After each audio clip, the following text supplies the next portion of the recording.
호랑이가 된 효자. 옛날 충청남도 부여군 내산면에 황씨성을 가진 사람이 살고 있었어요. 원래부터 시골에서 산 것이 아니고 젊어서는 서울에서 높은 벼슬인 정승을 살다가 나이가 들어서 벼슬을 그만두고 시골로 내려와서 늙으신 어머니를 모시고 공부를 즐기면서 살았어요. 낮에는 강태공처럼 낚시질을 하고 밤에는 책을 읽고 마음 편하게 살면서 모든 살림은 부인에게 맡겼지요. 이웃에 효성이 지극하다고 소문이 난 사람인데 그만 그 효도 소리가 무색하게도 어머니가 병에 걸렸어요. 무슨 병인지 좋다는 약은 모두 구해서 써보아도 효과가 없었어요. 얼마 되지 않던 재산도 다 날렸답니다. 어머니 병은 병대로 못 고치고 식구는 식구대로 살 길이 없이 딱하게 되었지요. 집에는 근심 걱정이 떠날 날이 없었어요. 하루는 마지막으로 있는 재산을 털어서 용하다는 의원을 찾아가서 어머니 병이 나을 약을 물어보았더니 의원은 입을 다물고 한참 있다가 방법이 꼭 하나 있지만 그것은 위험하여서 권할 수가 없어요. 하고 대답했어요. 방법이 있다는데 아무리 어려운 것이라도 실천을 해야겠지요. 황정승은 가르쳐 달라고 매달렸어요. 그것은 누렁이 개 1000마리를 먹는 것입니다. 그렇게 개 간을 먹으면 반드시 나을 것이지만 실로 힘든 일입니다. 제가 공연히 말씀드렸나 봅니다. 황정승은 사실 누렁이를 1000마리나 구하는 것이 어려운 줄을 알지만 어머니를 구하기 위하여 노력해 보겠다고 말하고 의원의 집을 떠났어요. 의원의 말을 듣고 보니 자기 생각에도 누렁이의 간이 좋을 것 같았지요. 하지만 집안은 이제 먹고 살아갈 형편도 안 되는데 개가 1마리도 아니고 10마리도 아니고 100마리도 아니고 무려 1000마리예요. 어떻게 할 수 있을까요? 황정승은 고민을 했어요. 아내 모르게 누렁이를 구해야 하는데 방법이 없었어요. 소문이 나면 개 주인들이 의심을 할 것이고 아내와도 상의할 수 없었지요. 그런데 황정승이 마음만 먹으면 개를 구할 수 있는 방법이 있기는 했어요. 내가 알고 있는 비법을 사용해야 한다는 말인가? 황정승은 머리를 싸매고 생각을 거듭하다가 어머니를 살리기 위하여 자기가 할 수 있는 위험한 방법을 쓰기로 했어요.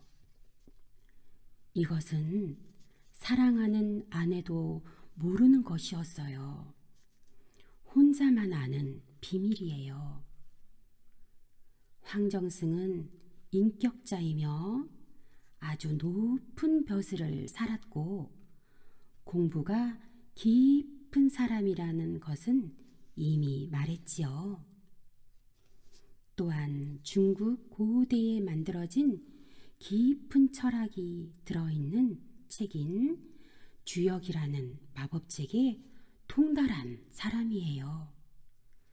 주역 마법책을 암송하면 변신을 할 수도 있고 천리길을 가는 축지법을 쓸 수도 있다고 해요. 그러니까 황정승은 호랑이로 변신할 수도 있고 하룻밤에 천리를 왔다 갔다 할 수도 있어요. 마법책을 주문 삼아서 외우면 되니까요. 황정승은 드디어 호랑이가 되기로 작정했어요. 그렇게 하지 않고는 도저히 누렁이 1000마리를 구할 수가 없으니까요. 다음 날 아침에 개가 한 마리 황정승 집 마당에 죽어 있었어요. 마법책을 외워 호랑이가 되어서 남의 집 누렁이를 잡아다가 마당에 던져두고 다시 마법책을 외워서 사람으로 변한 황정승의 소행이었지만 그 사실은 아무도 몰랐어요. 허허, 누렁이가 마당에 있구나. 지성이면 감천이라고 호랑이가 물어다 놓은 모양이구나. 하하. 황정승은 이렇게 말하며 누렁이 간을 꺼내어 어머니께 드렸어요. 약간 효과가 있는 것 같았어요. 그 다음 날도 또 그 다음 날도 개가 놓여 있었어요. 한 달 내내 아침이면 개가 마당에 있었지요. 1년 내내 개가 마당에 있었어요. 2년 내내 있었어요.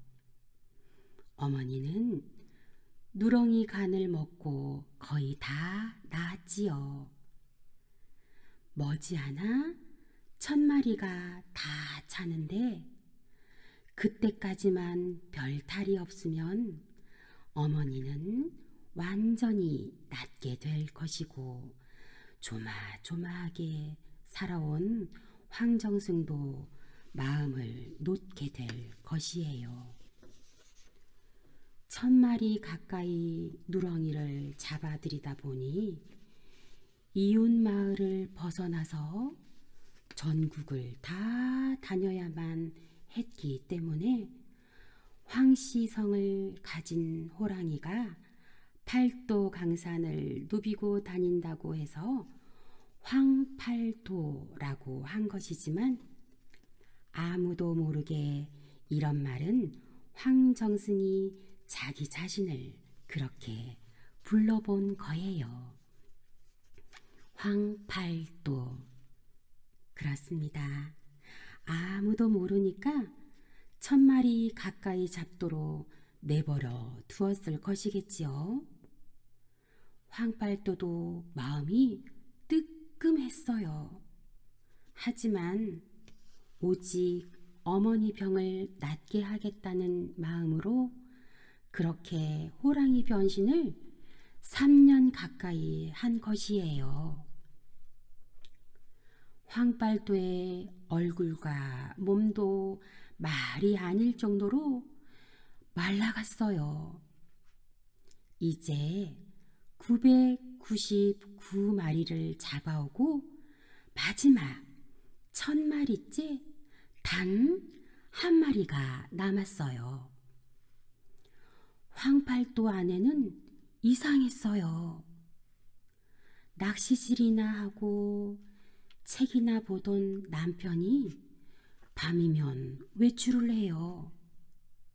그것이 한두 번도 아니고 1년, 2년, 하룻밤도 빠짐없이 밤에 외출을 하고는 새벽에 아무 일도 없었던 듯이 돌아옵니다. 남편과 얼굴을 맞대고 오순도순 정다운 말 한마디도 나눌 수 없었어요.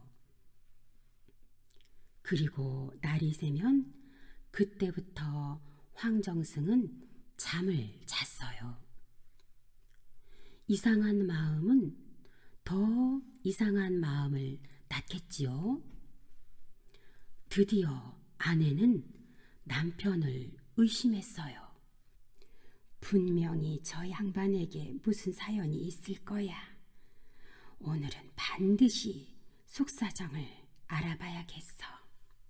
아내는 이렇게 마음을 먹고 밤이 되기를 기다렸어요. 아내가 이렇게 자기 뒤를 캐려는 것도 모르고 낮잠을 자고 난 황팔도는 밤이 되자 밖에 나가서 돌담 속에 숨겨두었던 마법책을 꺼내서 수리수리 마수리 이렇게 주문을 외웠어요. 아내가 나무 뒤에 숨어서 보는데 남편이 아래에서 위로 차차 모습이 변하더니 커다란 호랑이로 둔갑했어요. 그리고 어디론가 사라졌어요. 아내는 크게 놀랐어요. 아이고, 우리 남편이 호랑이라니. 그러면 지금까지 마당에 아침이면 떨어져 있던 누렁이는 저 남편 호랑이가 물어온 곳이구나. 개도둑 호랑이. 세상에. 사랑하는 아내에게도 3년이나 비밀을 지킨 무정한 사람. 어떻게 할까? 아내는 놀란 가슴을 진정하고 생각에 생각을 하다가 다시는 호랑이가 되지 않도록 마법책을 불태우기로 마음먹었어요. 슬픈 일이지요. 아내는 마법책이 호랑이로 만드는 힘이 있을 뿐만 아니라 호랑이가 사람으로 다시 되돌아올 때에도 마법책이 있어야 한다는 것을 몰랐어요. 사랑하는 남편이 이제는 다시 호랑이가 되지 않겠지? 하고 생각하면서 돌담 속에서 마법책을 꺼내 불태워 버렸어요. 마법책은 재만 남고 아내는 남편이 새벽에 사람으로 돌아오기를 기다렸어요. 날이 샐 무렵에 쿵 소리가 나면서 개가 마당에 떨어졌어요. 드디어 999마리에서 한 마리를 보탠 마지막 1000마리가 된 것이에요. 황팔도는 숨을 헐떡이면서 마법책을 감추어둔 돌담으로 달려갔어요. 마법책이 없어요.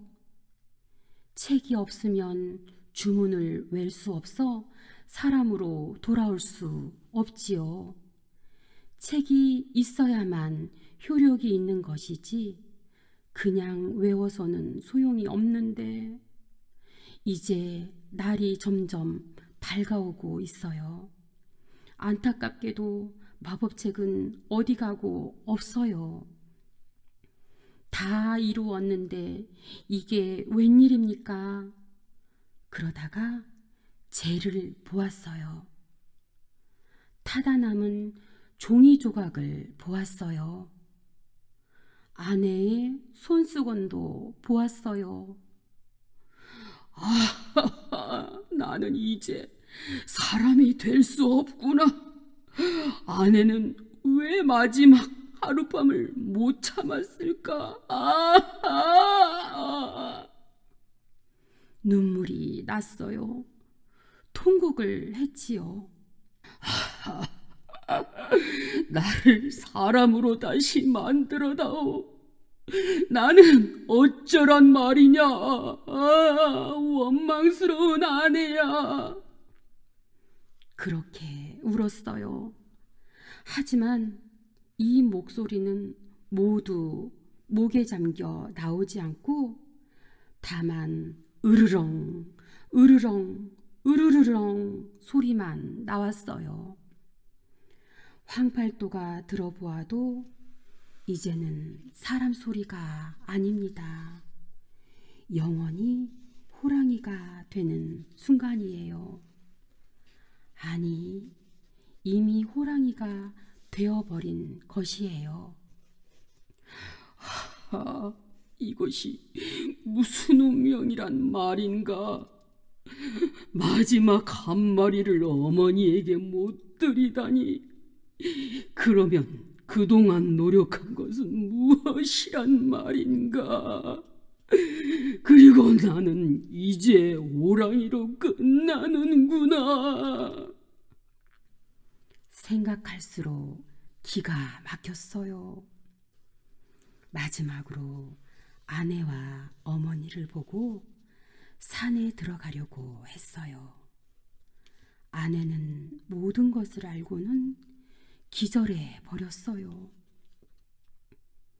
겨우 병이 나아가던 어머니는 충격을 받아서 영영 눈을 감고 말았지요. 얼마 후 깨어난 아내는 시어머니의 죽음을 보고 다시 깨어나지 못하고 세상을 떠났어요. 황팔도 호랑이는 구슬피 울었어요. 동네 사람들은 난데없이 나타난 호랑이를 보고 시어머니와 며느리가 놀라서 죽은 것이라고 생각했어요. 처음에는 황팔도도 아는 동네 사람을 해치지 않았어요. 동네 사람들이 황팔도 집안을 해친 호랑이를 잡으려고 유명한 포수를 데려오고 함정을 파서 황팔도를 죽이려 하자 그만 화가 나서 성질이 거칠어진 나머지 사람을 해치게 되었어요. 이제 황팔도는 야생 호랑이가 된 것이에요. 고향을 떠나 다른 곳에 가서 짐승으로 살다가 다시 고향이 그리워 돌아와 어머니 산소에 엎드려 있는 것을 기다리던 포수들이 불을 놓아서 죽였어요. 죽어가면서 호랑이는 차차 사람으로 변하더니 마지막으로 완전한 사람이 되었어요. 놀랍게도 자기들이 잘 아는 유명한 효자인 황정승이었어요. 둔갑을 하였더라도 죽으면 원래 모습으로 되돌아온다고 해요. 이렇게 황팔도 가족은 전부 허무하게 죽고 말았답니다. 슬픈 효자 이야기죠. 슬픈 효자 이야기니까 설명을 해줄게요. 우리나라에서 효자 이야기는 성공하는 것이 원칙인데 이 이야기 하나만 슬픈 이야기로 끝나지요. 아무리 부모에게 효도를 한다는 좋은 생각이 있다고 해도 그 효도를 실천하는 방법이 나쁘면 성공을 할 수 없어요. 부모를 위하면서 가장 사랑하는 아내를 따돌리고 비밀로 하는 부부간의 손발이 맞지 않은 행동은 성공할 수 없다는 뜻이 들어 있답니다.